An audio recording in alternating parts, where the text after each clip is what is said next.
আমি আপনাদেরকে তিনটে কথা বলে যাই। রাসূলুল্লাহ বলে গেলেন, মানুষ যদি তিনটে কাজ দুনিয়ার জমিনে করে, তিনটের মধ্যে দুটো করবে, একটা করবে না, আল্লাহ তার জন্য জান্নাতের 8টা দরজা খুলে দেবে। পৃথিবীর কেউ তার জান্নাত আটকাতে পারবে না।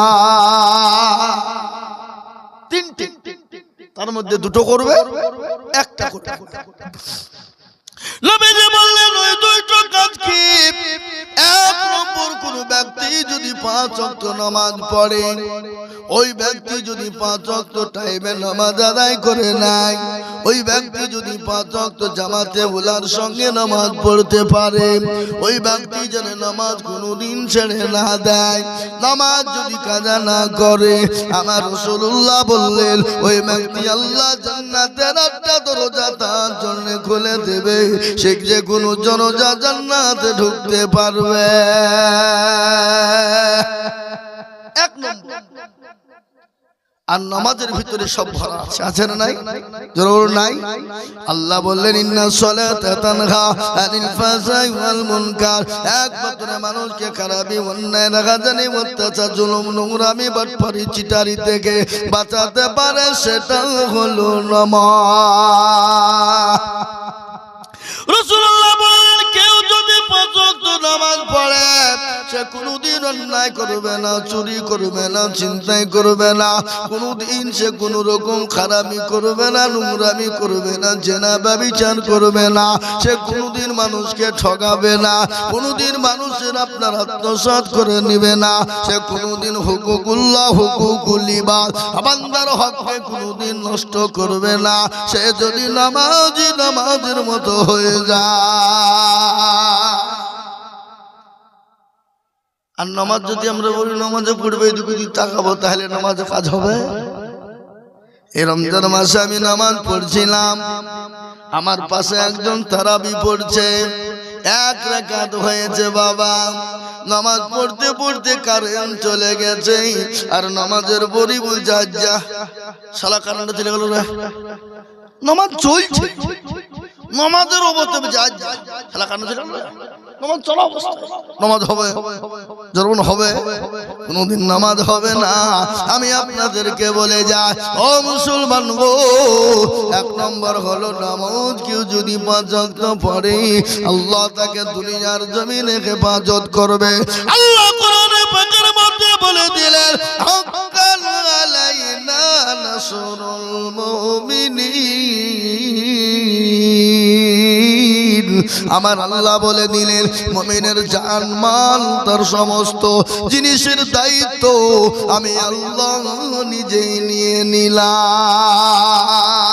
সুবহানাল্লাহ বলুন না। আল্লাহ নিজেই দায়িত্ব নিয়ে নিয়েছেন।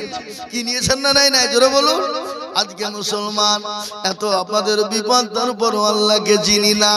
আজকে বিপদটা আমি আপনাদেরকে একটু শোনাই। কি বিপদ শুনলেন? আজকে ভারতবর্ষের জমিনে মুসলমানদেরকে তাড়িয়ে দেওয়ার জন্য বিভিন্ন কায়দা কৌশল চলছে বাবা। বলে মুসলমানকে থাকতে দেব না, এদেশ থেকে বের করে দেব, এদেশে থাকবে না, কোন রকম কত কায়দা চলছে বাবা।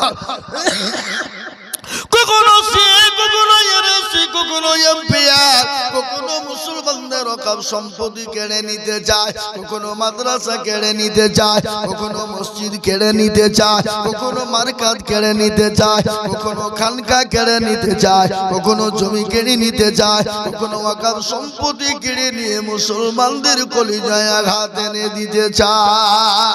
তারপরেও যখন তাদের আত্মা মিটল না, এবার একটা নতুন আইন তৈরি হয়েছে, আপনারা জানেন।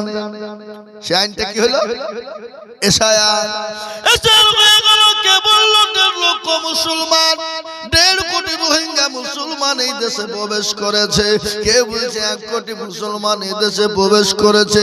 কে বলছে 1 মুসলমানকে দেশে রাখবো না, তাদের ঘাট ধাক্কা দিয়ে গলা ধাক্কা দিয়ে বের করে দিব। কিন্তু আল্লাহ বলেছে বান্দা আমি তোদের বলেছি আমি যাদের পাশে থাকবো পৃথিবীর কোন জালেম তোদের কেউ ক্ষতি করতে পারবে না। এশায়ার করতে গেল বাবা, এশায়ার করতে গিয়ে দেখা গেল পশ্চিম বাংলার মাটিতে খসড়া এশায়ার হলো 58,20,868 জন মানুষকে বাদ পড়া হলো। এশায়ার করতে গিয়ে দেখা গেল 5% মুসলমান, 95% আমার হিন্দু ভাইরা, সনাতনী ভাইরা, মতুয়া ভাইরা বাদ পড়ে গেল। পড়েনি কথা বলো, পড়েছে না পড়েনি? এবার বলে শুনেন আজকের গজল হয়ে গেল বলে এশায়ার হয় না, এশায়ার হতে হয় না, হয় না। বলে কেন হয় না? বলে সব মুসলমানদের নামকে বাদ দিয়ে দিয়েছে। আমি আপনাদেরকে একটা কথা বলে যাই, মুসলমানদের ডকুমেন্টস আছে না নাই? জোরে বলুন, কথা বলেন না কেন? ওরা 2002 সালের আমাদের কাছে ডকুমেন্ট চেয়েছে। 2002 সাল কেন? তার আগের যদি ডকুমেন্টস চাইতা মুসলমানরা দিতে পারবে? পারবে না? জোরে বলুন, পারবে না? 1971 ঝামেলা হয়েছিল বাংলাদেশে। এদেশ থেকে ওদেশ থেকে মুসলমান এদেশে আসে না, এদেশ থেকে মুসলমান অনেক চলে গেছে। কিন্তু ভাইরা অনেক আপনার কি বলে মতুয়া ভাইরা এসেছে, আজকে শেয়ার করতে গিয়ে তারাই ধরা পড়েছে। পার্শ্ববর্তী রাজ্য বিহার 40 লক্ষ মানুষের শেয়ার হলো। কত জোরে বলুন, কত? 40 লক্ষ। তার মধ্যে 54 লক্ষ হলো হিন্দু ভাইরা, আর 10 লক্ষ কারা? না মুসলমানেরা লয়। এখানে আপনার ডোম মুচি, ডকল মুচি, কে বলে ডোম ডকল মুচি, মেতর কোল ভিল মুচি মুন্ডা ইত্যাদি দেশি উদেশি বিদেশি সেদাসি মুসলমান বলে 10 লক্ষ হয়েছে। এই যে আমাদের দেশে 5 লক্ষ যেগুলো বাদ গেছে 5%, এগুলোও বাদ যাবে না। কারা কেরালা, বোম্বে, দিল্লি, গুজরাট এখানে সেখানে আছে, তারা আসেনি দেয়নি, কিন্তু এগুলা দিল তারা হয়ে যেত। বুঝতে পারেন না? পারলেন না? আজকে কাকে ঠকাবে? কেন? আজকে তারা যেরকম উপকারে শায়ার করে মুসলমানদেরকে বাদ দিতে চেয়েছিল, কিন্তু তারা পারেনি।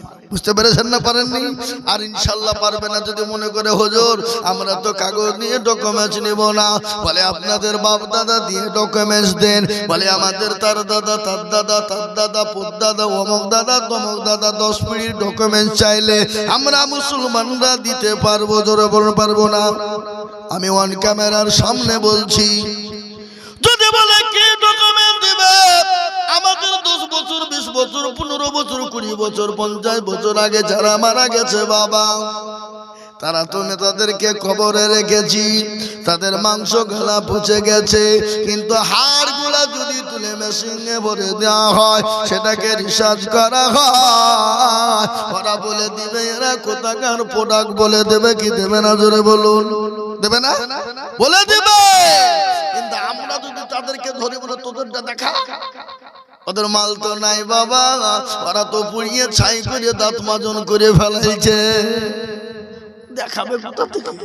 থাকলে তো দেবে নাকি? বুঝেন আপনারা? বলুন, ঠিক না? এ মুসলমান দরদি, আমি আপনাদেরকে আরো কথা শোনাবো, বসুন। আরো বিভিন্ন কথা আছে। আজকে ভারতবর্ষের মাটিতে আমাদেরকে বলে বিদেশি। আচ্ছা বলুন তো, আদবানির বাড়ি হলো পাকিস্তান, ইন্ডিয়াতে এসে হয়ে গেল স্বদেশি। অটল বিহারীর বাড়ি হলো পাকিস্তান, ইন্ডিয়াতে এসে হয়ে গেল স্বদেশি। সোনিয়া গান্ধীর বাড়ি হলো ইটালি, ইন্ডিয়াতে এসে হয়ে গেল স্বদেশি। বুদ্ধবাবু, জ্যোতিবাবু, বিমান বসুর বাড়ি হলো বাংলাদেশ, ভারতে এসে হয়ে গেল স্বদেশি। প্রণব বাবু, অধীর বাবুর বাড়ি হলো বাংলাদেশ, ভারতে এসে হয়ে গেল স্বদেশি। আপনার মিঠুন চক্রবর্তীর বাড়ি হলো বাংলাদেশ, ভারতে এসে হয়ে গেল স্বদেশি। আর আমরা ইন্ডিয়াতে জন্ম নিয়ে আমরাই নাকি বিদেশি। এ সিঙ্গলার ভিতরে আলো কি করে ঢুকলো বাবা? সিঙ্গলার ভিতরে আলো কি করে ঢুকলো? এটা বুঝে নিতে হবে। আমি আপনাদেরকে আরো বলে শুনেলেন মুসলমান গো, আজকে ভারতের মাটিতে মুসলমানদের কি নাই? আজকে তোমরা তাদের তোমাদের মতো লাইন পাস করে তোমরা মসনদে বসে চেয়ারে বসে মুসলমান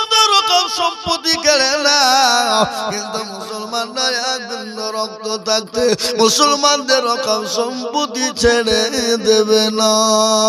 দেবে? চলে বলুন দেবে? আজকে আমাদের দেশে বাবরি মসজিদ হচ্ছে জানেন কি না? এই বাবা বললো জানেন না আপনারা? কোথায় যায়? জোরে বলে। এ মুর্শিদাবাদকে কে চিনল না? গোটা ওয়ার্ল্ডে গোটা পৃথিবীতে জমে গেল বাবরি মসজিদ হচ্ছে বাবা। আচ্ছা বলেন ওই বাবরি মসজিদ নিজের জায়গায় আমরা করি, নিজের সম্পত্তি দিয়ে করি, নিজের ঘাম ঝরানো পয়সা দিয়ে বানাই। আমরা তো কোনোদিন কোন সরকারকে বলিনি সরকার মশাই আমরা মসজিদ করতে পারি না, আপনারা একটু সাহায্য করবেন। বলিছি আমরা কোনোদিন? জোরে বলো বলেছি? তারা রক্ত মসজিদ করছে বাবা। এই মসজিদ করতে গিয়ে দেখছি কাজ চুলকে নেই, কাজ দেখছি একজিমা, কাজ দেখছি দাগ, কাজ দেখছি বাবজি হাজা, আবার কাজ দেখছি অ্যালার্জি, কে দেখছি চুলকাতে চুলকাতে কাপড়কে মাথার উপরে। বুঝলেন না?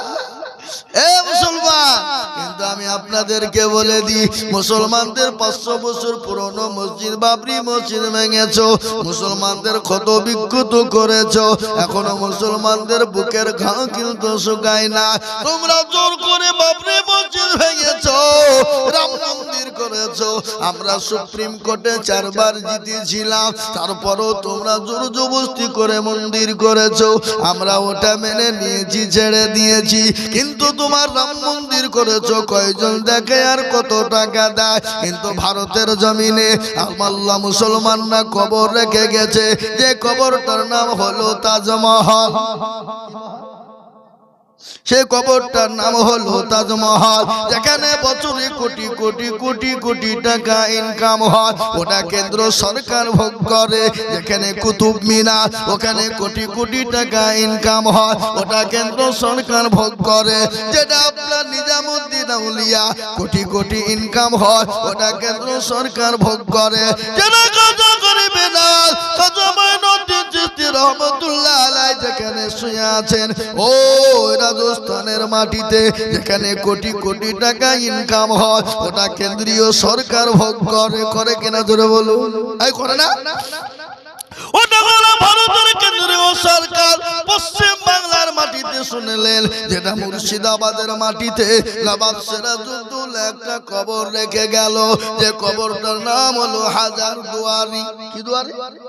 হাজার দুয়ারি, যেখানে হাজার হাজার কোটি টাকা ইনকাম হয়, ওটা রাজ্য সরকার ভোগ করে। কলকাতা ইডেন গার্ডের ময়দানে হাজার হাজার টাকা ইনকাম হয়, ওটা রাজ্য সরকার ভোগ করে। এই ভিক্টোরিয়া, ওই জাদুঘর এখানে রয়েছে ভিক্টোরিয়া, আপনার কি বলে সায়েন্স সিটি, ওটা যার ইনকাম হয় কে রাজ্য সরকার ভোগ করে। ওই আপনার কি বলে নেতাজি, ওই যে বাবা বিমানবন্দর, ওখানে কোটি কোটি টাকা ইনকাম, ওটা রাজ্য সরকার ভোগ করে। আর মুসলমানরা মসজিদ নিজের টাকাতে রক্ত দিয়ে করবে। কে বলছে থুবো না, কে বলছে ভেঙে দিব? আচ্ছা বলো তো, তোমরা জগন্নাথ মন্দির করেছো, কোনোদিন কোনো মুসলমান কিছু বলেনি? কেন মন্দির করবা কোনোদিন বলেনি? তুমি তো সরকারি টাকাতে মন্দির বানিয়েছো, এটা আমরা কিছুই বলিনি। আর মুসলমান মসজিদ বানাবে, এতে তোমাদের চুলকানি। ঠিক না বেটি? জোরে বলুন। আজকে মুসলমানরা কি কোথায় যাবেন? হ্যাঁ মুসলমান দরদি আমার ভাইরা, ও আল্লাহওয়ালারা, দিনওয়ালা, ঈমানওয়ালারা, আজকে মুসলমানদের অস্তিত্ব তারা রাখতে চায় না। কিন্তু ভারতের জমিনে মুসলমানরা কত বছর রাজত্ব করেছিল? জোরে বলুন। কে জানেন আপনারা? এগুলা ইতিহাস পাবেন না, এগুলা ইতিহাসে দিবে না। কেন? মুসলমানরা জেনে নিবে, তার লাগে স্কুল কলেজ ইউনিভার্সিটিতে সব নাই। এখন বলেন তো 750 বছর মুসলমানরা রাজত্ব করেছিল। আপনারা বলুন 750 বছর মুসলমানরা রাজত্ব করতে গিয়ে মুসলমানরা যদি একবার মনে করত জীবনেও কোনোদিন ভারতের জমিনে কোনো জাতি থাকবে না, কোনো ধর্ম থাকবে না, অনলি ফর মুসলমান থাকবে, কোনো মন্দির থাকবে না, কোনো গির্জা থাকবে না, কোনো গুরুদুয়ার থাকবে না, তাহলে ভারতের জমিনে কোন জাতি খুঁজে পাওয়া যেত না, কোনো মন্দির গির্জা গুরুদ্বার পাওয়া যেত না, কিন্তু না না, আল্লাহ কোরআনে পাকে বললেন লাকুম দীনুকুম ওয়ালিয়া দীন, তোমার ধর্ম তোমার কাছে, লা ইকরাহা ফিদ্দীন, তোমরা ধর্মের ব্যাপারে কোনো বাড়াবাড়ি করো না। এটা কোরআন বলেছে, বলেছে না বলেন? নিজেরা বলুন। কিন্তু যে জাতি কোনোদিন অন্য কোনো জাতিকে লাড়ে না, যে জাতি কোনো জাতির উপর আক্রমণ করে না, যে জাতি কোনো জাতিকে আপনার খাপড়া ভাবে না, যে জাতির কোনো ধর্মে আঘাত করে না, আজকে তোমরা 2 দিনের মসনদ চেয়ার পেয়েছো, আজকে তোমরা মনে করছো আমরাই সবাই মুসলমান হব না, আজকে বুলডোজার দিয়ে মসজিদ ভেঙে দাও, মাদ্রাসা ভেঙে দাও, মার্কাজ ভেঙে দাও, কিন্তু এটা শুনে লাও, আল্লাহ মানুষকে ছাড় দেয় কিন্তু ছেড়ে দেয় না। আজকে মসজিদ মানচকার, ওটা হলো আল্লাহর ঘর। কাবা শরীফকে আবরাহা যখন ভাঙতে চেয়েছিল, আব্দুল মুতালিব আবু তলে বলেছিল, ওগো আল্লাহ, তোমার ঘরকে তুমি সাহায্য করনেওয়ালা, আমি আর পারলাম না। আল্লাহ ছোট ছোট পাখি দিয়ে, আবাবিল দিয়ে, পাথর দিয়ে ওই কাবা শরীফকে যিনি হেফাজত করতে পারে, সেই আল্লাহ মসজিদকে হেফাজত করতে পারে না? কথা বলেন না কেন? কথা বলেন। সে আল্লাহ মসজিদ পারে না, নাও সে আল্লাহ আছে না নাই? সে আল্লাহ বুড়ো হয়ে গেছে নাকি? সে আল্লাহর শক্তি কমে গেছে? না রে বাবা না, যে আল্লাহ ছিল আছে, আগামী তো থাকবে, ইসলাম ছিল আছে, আগামী তো থাকবে। বেঈমানরা যতই কায়দা করুক না কেন, ইসলামের কোনো ক্ষতি করতে পারবে না। কিন্তু মুসলমানরা কত ভালো, মুসলমানদের আদর্শ কত ভালো, মুসলমানদের নবীর আদর্শ কত ভালো। আমার গতকালকে জালসা ছিল বঙ্গাইগাঁও, আসাম রাজ্যের বঙ্গাইগাঁও, হাজারে হাজারে মানুষ, আল্লাহ কত লোক, 7 কিলোমিটার নিয়ে গাড়ি বন্ধ করে দিয়েছে, 1.5 থেকে 2 লক্ষ লোক, চোখের নজর যাচ্ছে না।